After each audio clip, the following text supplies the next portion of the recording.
Hi everyone, I hope you have attempted the exercises and now I'm going to show you the memo. So I'm going to start off by showing you just all the answers and you can check yourself and then you can decide for yourself if you want to see the discussion because I am going to discuss these in more detail. So you can pause the video on each page. I couldn't fit everything onto one and then mark your answers. So one thing that I want you to look out for in question 2 is remember to label all your axes. So make sure you have that, otherwise you'll lose marks in a test or an exam.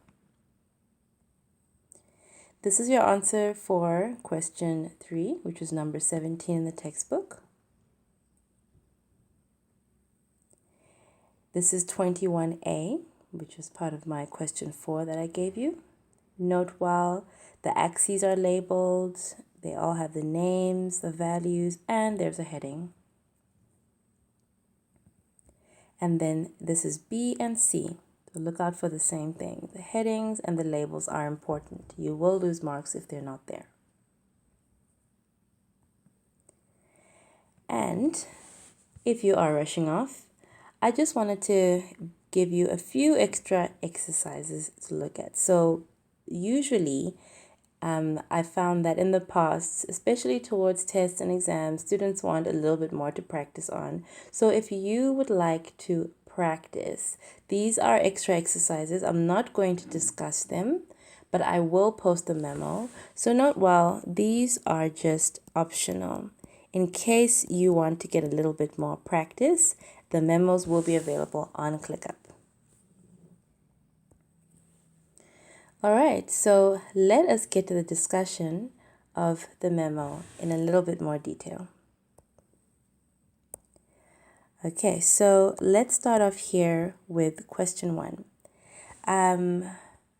So the first question I asked you was, what is this data looking? Is it continuous? Is it discrete? Like those terms actually started off in 1.1. I want us to now bring them together here and just identify what kind of data do we have. And then I instructed you to then make use of the 6 bullet points on page 11. So I was referring to these ones to help you comment on what you see. So let's just quickly have a look at the question. So here it tells us that you have data that's given in this stem and leaf plot, and this data is observations of shower flow. Okay, so it's to do with water, the flow of water. I didn't look for this article, but immediately when you see that word, okay. And you can see that this is in liters per minute. Okay, so I think the first thing, definitely it's not going to be categories. When you measure water in liters, that's not categories. So you know, okay, we're looking at it being numerical. So now, is it continuous or discrete? So when you look at your data, you're going to go deeper into it in chapter 3 and 4. But when you see the difference between discrete and continuous is discrete, it's when you have specific values only, like you can almost count them, even if it's an infinite number, you can actually count them. They're very specific, versus if it's continuous, then it's like a measurement. You can't count every value. So for example, if I give you the interval 0 to 1, if I ask you to count every value between 0 and 1, that's not possible. So here it's with liters as well. You can get absolutely any value on your number line from 0 to infinity. Whereas if it's something like counts, where you're counting the number of children who arrive at a school, it's a whole number, specifically 0 or 1 or 2. You can see you can count all of them. Okay, so you're going to go deeper into that, but this is where, that's how you end up with it being continuous. Okay, so then the next thing we want to look at here is how do we describe this data? Because that's very important. So imagine when you go to the workplace, your boss is going to ask you, okay, tell me about this data, or they want to make decisions. So you need to interpret it. So this stem and leaf plot It's something that I prepared for you because I felt like it would be too tedious for you to do it from scratch. So hopefully you would be able to do this. We'll see in the next question. So let's have a look first here. So remember, for some of you, in case this is new, remember this is your stem, the middle part here, and then everything out here is what we refer to as the leaf. And then in the unit, it says the units are 1. So 1 unit. And then the leaf units are 0.1. So they're tenths. So if you look at, for instance, this number here, this 189, then you know the 18 is units, and then the ninth is tenths. So it's 0.9. And that's how you'd read the values off if you didn't have the raw data and I only gave you the stem and leaf plot. So it says, now for the first one, we want to identify a typical or representative value. So when I look at this, you're going to find that when you do descriptive stats, it can be a little bit subjective because I can look at the data and sort of view it a little bit different, but we should more or less be in the same area. So if you look here, when I looked at this, okay, I felt like, okay, definitely you have a lot of values around 6. Yeah, you have that 6.0 and 6.1, 6.2. It gives you like this really, really tall bar.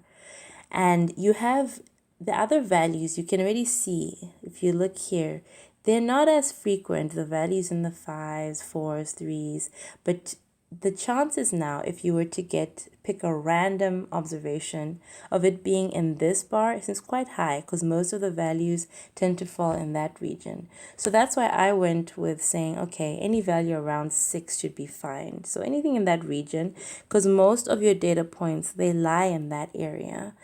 If you wrote 7 being the median, so if you know what the median is, 7 being the median is also a good measure as well. So that's another way you can look at it. And then now the extent of spread about the typical value. So we've done that. The extent of spread. So basically you want to see this data, you can see it spread out. This is the spread. And it's probably a bit easier to look at it when you turn it around. So that's what I have the other graph here for. And I'm just going to quickly just overlay a graph here. So it's very rough. And then you can see that my data is running from 2.2 all the way to 18.9 here. And I think here it's also a little bit subjective as well. I think one person can look at it and feel like the data is very spread out versus someone else can feel like, okay, no, this is quite concentrated. So usually you just want to justify why you say what you're saying. So here we went with the data appears to be highly concentrated because most of the values are between like 2.2 and I think 12.7. So in that region, so it's not a huge spread. But like I said, it's a little bit subjective. You might look at it and think differently. All right, so as long as you explain why you said what you said, then you can demonstrate your understanding of the work. So you shouldn't be penalized when it's something like that. The next thing is, can we see any gaps? Yes, we can see here there's no values for 16 point anything and 17 point anything. So we can immediately see that there is a gap. And then in my point here, I'll come back to it actually for both of them. So let's quickly look at the last one. The next 3, the data is skewed to the right. So remember when I overlaid it like this, you can see this, it's like the graph is stretched out. Instead of it being, let's say, symmetric, we can see that the graph is sort of stretched out to one side and is stretched out to the right. Therefore, we say it is skewed to the right, or we can say it is positively skewed. So remember on your number line, your positive numbers tend to be on the right and your negative on the left. So you are allowed to also say it is positively skewed. Then if you want to talk about the number and the location of the peaks, so here okay, you can immediately see there's obviously that peak. And I think you can argue that maybe you have that peak, that one, and that one. But you're going to see that this actually depends on how you plot the graph. So if you look at this bullet point, this term in brackets, sorry, that's what I was trying to highlight. So imagine if you had taken a different unit here. So if you have a look at, let's say, exercise 11 and 12, you'll see that they do this slightly differently. And I'm going to make you do that in the tutorial so you can explore this. What I'm saying, where it really depends. How do you define what's in your stem? Because if you group things up more, then maybe you'll have less peaks or you'll have no gaps. So watch out for that in the upcoming tutorial. I think that's all I'm going to say, but you'll see what I'm talking about in the tutorial. And then now, are there any outlying values? There appears to be one. This 18.9 seems quite far away from your typical value of somewhere here around 6. I think actually it's quite a few units away, like 12 units away, which is quite far. So you can classify it just by observing it. You can say that there is an outlier. That one appears to be an outlier. So you will learn a way of checking outliers a little bit later. And even for this one about data being concentrated, you're going to look at spread and be able to measure it numerically in the next section of the textbook. Let's have a look at question 2 now. So you have these movies and these are the runtimes, and then you had to do a stem and leaf. So here they didn't tell you what you should put, what unit to put in the stem and in the leaf. So you would have to use something that makes sense. In practice, if you were in the workplace, then you would do a plot, like you can actually try out different things. But here, I think the most sensible would have been definitely what they did going with the tens. But I imagine if you went with something else and it is correct and I didn't specify, then I wouldn't penalize you for it if you did it correctly. So let's stick with the tens digit. So I think the French one, that's kind of maybe the easy side. Let's look at, let's say this 81 value here. 81 is made out of 8 tens and one unit. So remember here in the stem, that's where you're going to put your tens. So you see you have the 8. And then your units, which is your 1, ends up on the other side. And then you're going to do that. Let's look at another big value, like let's say 123. So what they did here, they split it here. And, 120. If you take 10 12s, that gives you 120. And then the 3 units goes on the other side. So specifically, it's this value. So you put 12. So there are 12 tens. So basically 120. And then the 3 is going to be over there. Okay, so there are other values. Remember, they must be from lowest to largest. Now, when you look at your ones digit. Okay, I think let's focus now on the American side because that one's a little bit trickier. So it's the same idea. You're going to split all of them, like here, 9, 4, depending on your tens. So if we start off like with this 9, 4, for example, we put the 9 in the middle, which is fine. And then you can see there's a 9, 4, 9, 0, 9, 5. So obviously, if you look in here, you definitely have the 0, you'll have the 4, you'll have the 5, and there's a 3, and so on. There's a whole bunch of different things that are in there. And then notice here, when you put them now in the order, you can see when you want to go, you go from smallest inside to largest on the outside. On the other side, remember for the French, you did it the other way around. So that means closest to the stem, you always put your smallest values, and then your largest values are further away from the stem. So watch out for that. This is the kind of thing where I would definitely love for you to interpret the results or even calculate values. So you'll see in the next section, I could ask you to find the median, and I'd want to see that you know how to read. So watch out, because I know myself, I will want to see you read things on this side of the graph for sure. So make sure you're confident about it. Let me know if it's still not clear. And then here it says comment on any interesting features. So you can see immediately on the Americans, like if you turn it, I'm not going to turn it though, you'll see the graph looks like this. So you'll see here, I'm going to call this part the tail of your data. So usually it's a term that'll come along a lot. So if you have your distribution or your data, like it has some curve, then these little bits towards the ends are what you call your tails here. All right. So you can see it has a long tail and it's towards your positive, larger values. That's why we say it's positively skewed. And now for the French, we can see in a way they're a little bit more symmetric. Actually, it's like you have two humps here if we don't smooth it out too much. So it's almost a bit symmetric, but there's a bit of an outlier here. So that's why they say it's fairly symmetric here. And then they also they compare the spreads of the two. They say almost half of the American movies are in the 90s, but the French movies are more spread out. So let's just check that out. So yeah, a lot of them are there. And then in terms of the spread, you're going to learn measures of spread. But what I've done is just calculated the range. So that's just the difference between the highest and the lowest value. Let me quickly erase this. So for the French, the highest value is 158. The lowest value is 81, which is straightforward.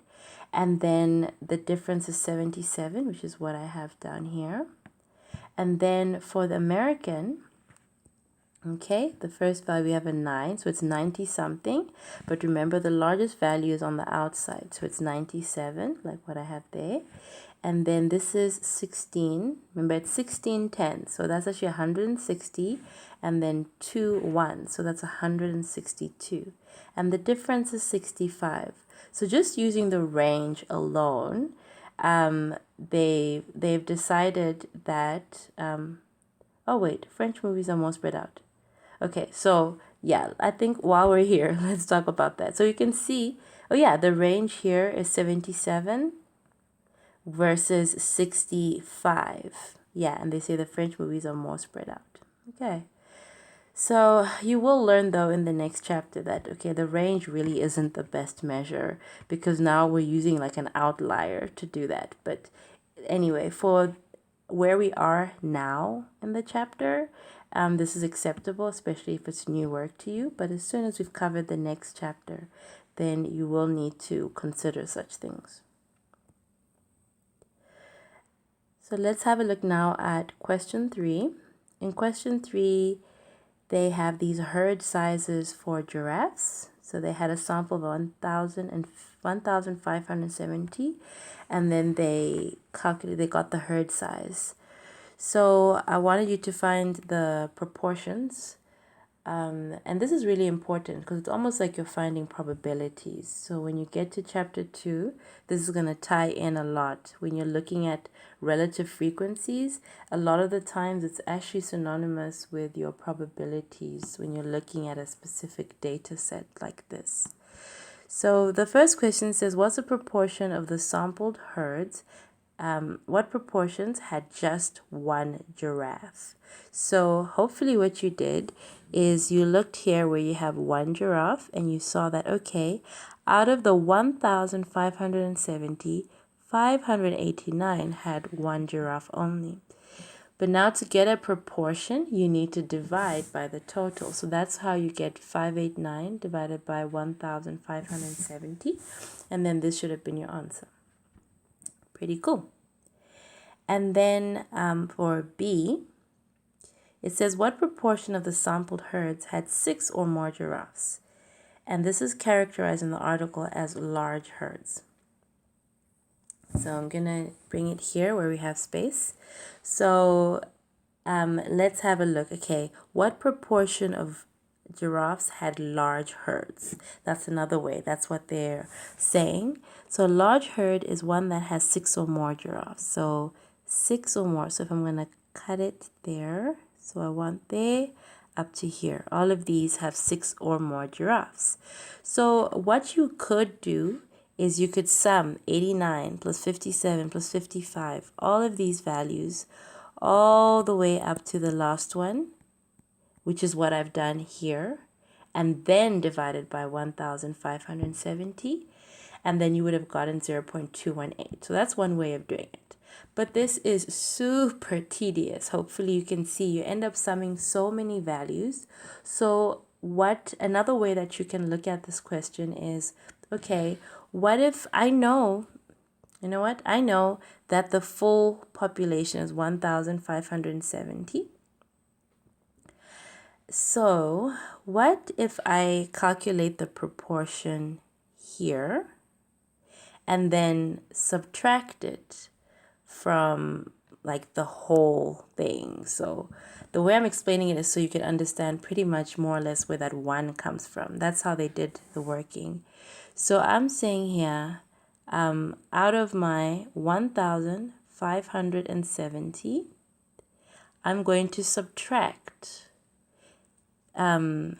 these, and that's going to leave me with the other ones. So I'll subtract the 589, the 190, 176, 157, and 115, right? And that's just going to give me the ones that are 6 or more actually. So these ones are all, the ones I've summed here, those are 5, 1, 2, 3, 4, 5. If I subtract those, then I'm left with the ones for 6 to 32.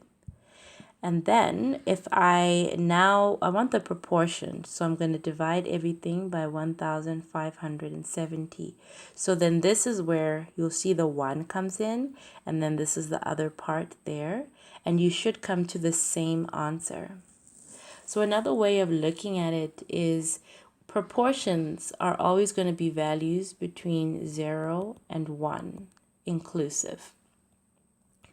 And so the whole, if you take all of them, 1,570 divided by 1,570, that's where you have the 1.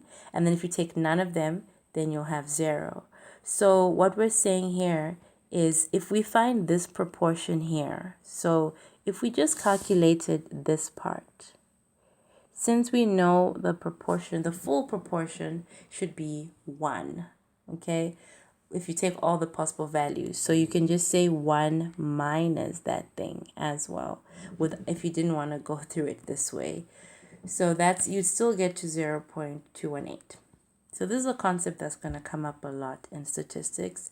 We'll call it the complement rule. So watch out for that term in chapter 2. And then C is asking you for the proportion of herds that had between 5 and 10 giraffes inclusive. So you look for your 5 and you must include it. So you definitely want the 5, 6, 7, 8, 9, and they say up to 10 inclusive. So you're going to sum all of those only. And then, remember, you want it to be a proportion, so you divide by 1,570. And that's going to give you 0.242. Let's now look at question 4. So question 4 is talking about warp breakage. So the context sounds a little bit foreign. Even for me it was. So I decided to just do a bit of research for all of us, just so we can understand what we're working with. And let's just see. So what is this warp story? So when I Googled, it's basically about weaving, naturally. The question says it's weaving. So what they have, I'm not sure if you've ever seen like a loom. That's what they call it, where they do weaving to make fabric. If you look closely like at the clothes you're wearing, you can see like the tiny threads that are like interwoven together. So what they do is they have like these vertical threads that run like this, and then they take another thread and then they run it up and down, like on top and behind and on top and behind. And then this thing is used to push them down. And then you do it again. And then you end up with a fabric that looks something like this. So if you look at now the diagram here, the fabrics, these ones that run like this, that's what's called the warp. And then the fabric that you're doing this is what they call the weft. So what they've done here now is they have looked at the strength of these warp threads. That's what I'm going to call them here. And they've put them under some sort of strain. I think so my understanding of the question now, because I couldn't find this article that they're referring to, is that they put them through multiple cycles of strain. So remember this tool here is moving back and forth. There's a lot of pulling. There's a lot of strain that it goes through. So then if it goes through multiple cycles, then they observe how many cycles until it breaks. And then that's what they recorded here. So that's just the context, but you could have done the question without any of that context here because the tools are the same. So the first question was to construct a relative frequency histogram, and then they've given you the classes. So basically what you're going to do now, all right, they say 0 to 100. And remember the rule is that if you have a value fall on the border, then it needs to go in the class to the right. So how we can write this? So here, my first row where it says bins, it gives me the value, all the observations that are between 0 and 100.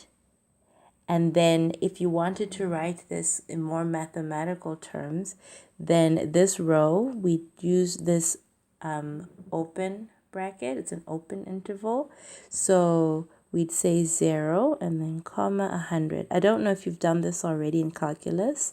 So when you use this bracket, it means that the value on this side is included, and then the value on that side is not included in that interval. So it's also like saying, let me use x is strictly less than 100, but it's less than or equal to 0. So it's equivalent to saying that. So all of the rows are like that. The other one is 100 to 200. Okay, 200. If you get a value of 200, you will put it in the 300 row. You'll add it here. So what you're going to do now when you get a question like this is you'll make sure you have all your intervals. So here, the intervals, you can see the pattern here. You end up with 800 to 900, okay? And then you're going to now count how many of these values lie in the interval. So what I would do is just one by one. I have my 86. I would put a tally. 86 is between 0 and 100, so I'd put 1. Then my 146 is in this interval, so I do it there. My 175 is in this interval, and so on. So you can keep going. And then you can add them up, and then that becomes what's called your frequency. So it's just the number of observations in the interval. But then here they ask you to plot the relative frequency. So relative frequency, you can actually think of it as a proportion as well. And remember I said it's going to tie in with probability later on. So with your relative frequency, you take the frequency and then you divide it by the total. And remember I said it's like a proportion, so it makes sense. So 0.21 is what you get for the first row, and then everything else comes from dividing this value in the frequency column by 100 to get that. So once you have that, you can also check whether you did this correctly, and you can see it by everything in the column must sum to 1. Sometimes it can be a little bit off by a few decimals because of rounding, but here we didn't have any like rounding that we had to do. These are the exact values, so it sums perfectly to 1. So now when you want to plot your data, you are going to take those bounds. You're going to do your number line and start from 0, and then you'll put your 100, and you'll do all of that all the way to 900.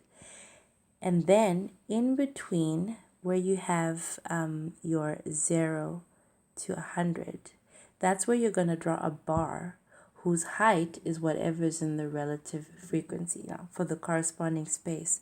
So the first one should have a height of 0.21. So you can see here, this is just a little bit above 0.2. So that should be 0.21. And then this one, the next bar, the second bar, should be 0.32. So you can see it's there.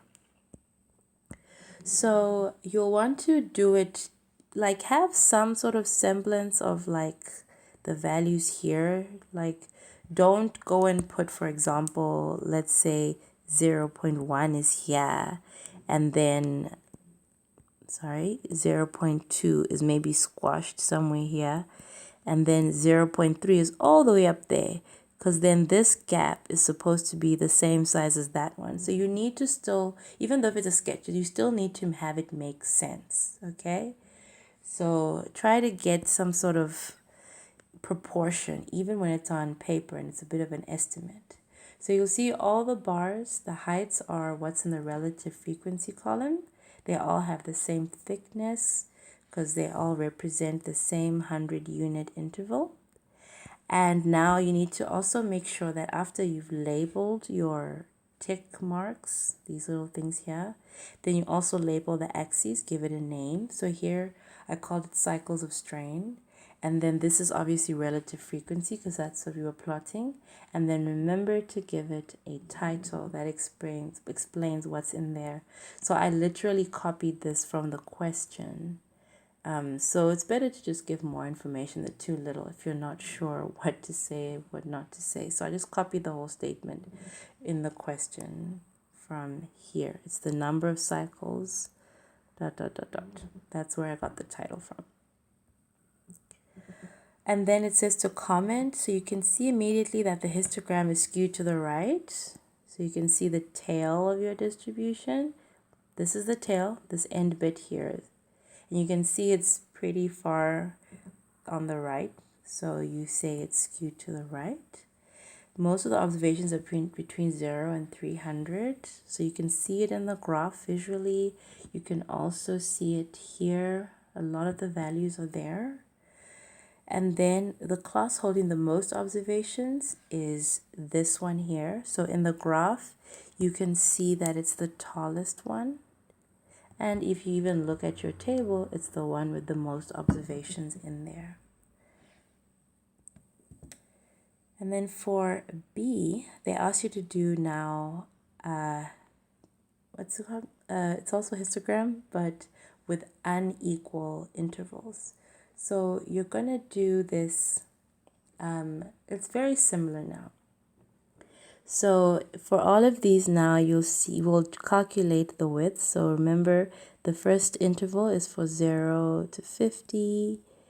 Oh yeah, it's a open one. And then the next one is for 50 to 100 and so on. You're going to calculate your relative frequencies again, so you can do a tally. And then this is still the same as what we did before. Oh yeah, sorry, yeah. So you'll do your frequencies and then your relative frequencies. Yeah, so your tally, and then you'll take these values and then you'll divide them by 100 to get what's in your relative frequency column, right? And then now for a graph, a histogram with unequal widths, you need to plot what's called density. So this rectangle height, you'll also see that it's called density. All right. And now the way you calculate density, this is what goes on the y-axis. Okay. So remember, on the x-axis you have those values, and then on the y-axis you have your densities, and they are calculated by taking the relative frequency, which is this column here, and dividing it by the class width. So to get the class widths, all you need to do is look at here, your intervals, and then take the difference between the two. So the difference between 50 and 0 is 50. That's where I got that. The difference between 100 and 50 is 50. If you go lower down, like here, so this interval is for 300 to 400. and the difference between those two values is 100.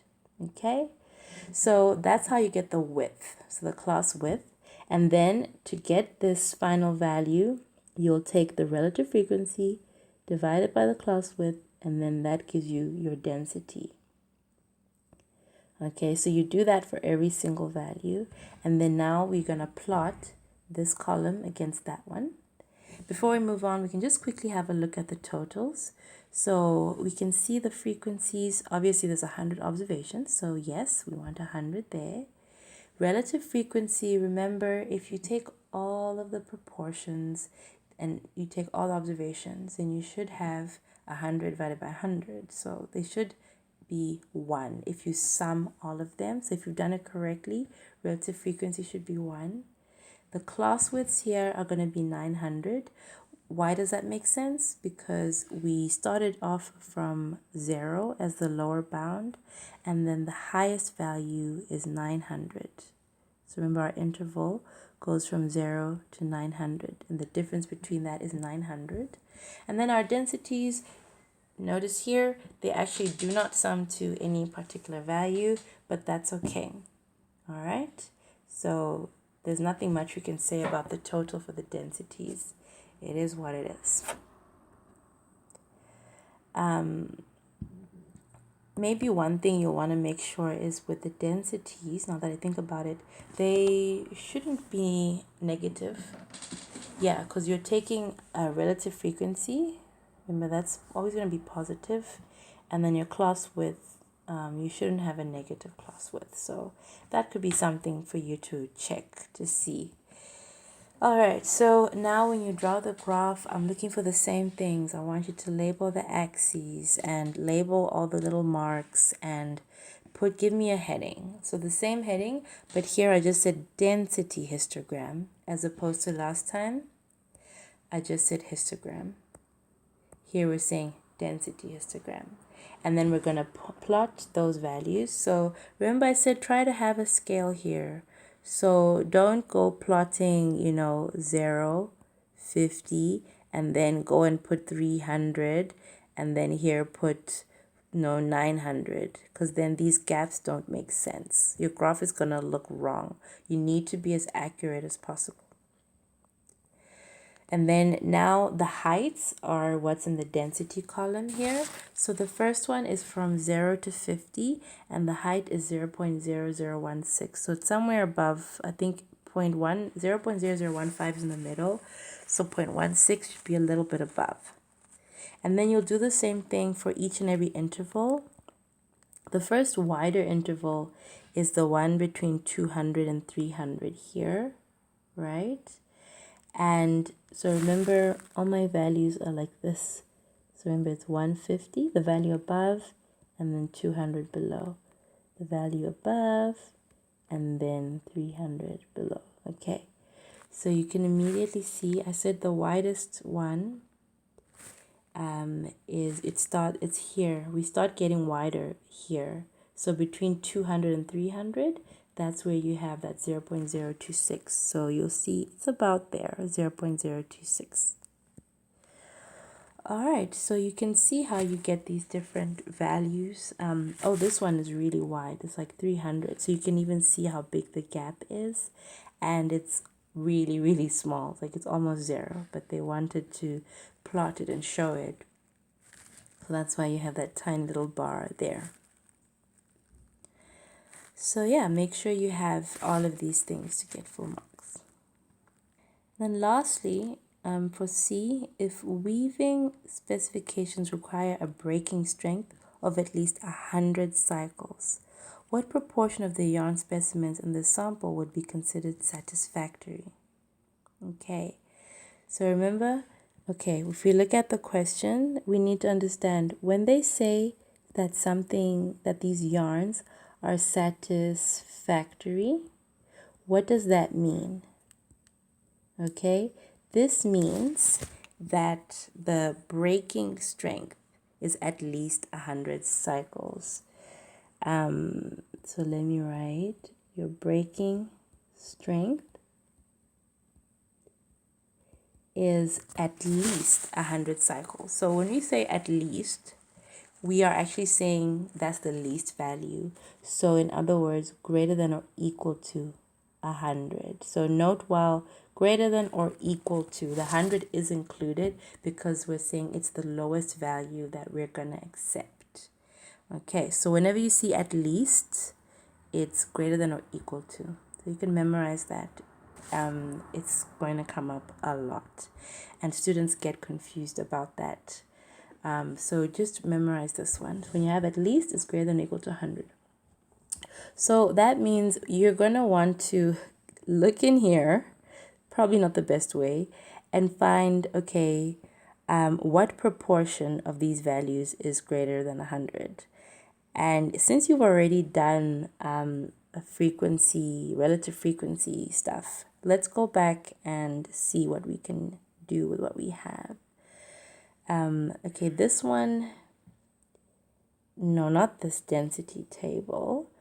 We can use a relative frequency one. Yeah, whichever one you use will be fine. So they want less than or equal to 100. Let me go back here. All right, so we know that we have 21 values that are between 0 and 100, but it doesn't include the 100, which is fine because we want satisfactory ones are where we have the cycle is 100 or more. So in other words, we actually don't even want those 21. We want the 32, 26, and so on. All right. So what you can do, one approach is either you can sum all of these, and then that will give you the answer, which is, quickly go check, 0.79. Or what would be easier, so remember, relative frequencies or proportions must always sum to 1. So that means an easier way of doing this would actually be to just take this 0.21 and subtract it from 1. And then that is how you would now get your 0.79. So I would definitely go that route. This brings me to the end of this discussion. I hope it was helpful. I wish you a very good day.